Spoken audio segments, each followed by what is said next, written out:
দৈনিক 12 রাকাত সুন্নত বা নফল পড়লে আল্লাহর কাছে একটা করে জান্নাতে ঘর পাওয়া যাবে। আর জান্নাত উর্বর জায়গা।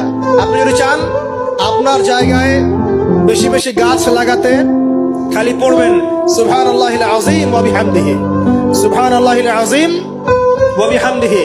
একটা একটা করে খেজুর গাছ জন্মাবে ইনশাআল্লাহ তাআলা। বলবেন সুবহানাল্লাহি ওয়া বিহামদিহি, সুবহানাল্লাহিল আযীম। আর বলবেন সুবহানাল্লাহিল আযীমি ওয়া বিহামদিহি।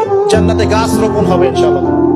এটা গেল 6 নাম্বার, নামাজ বেশি বেশি পড়া। 7 নাম্বার, জি বলছি, 7 নাম্বারটা হচ্ছে, আমি আর 4টা বলে শেষ করছি। 7 নাম্বারটা হচ্ছে যে সৃষ্টির সেবা করা। কি করা ভাই?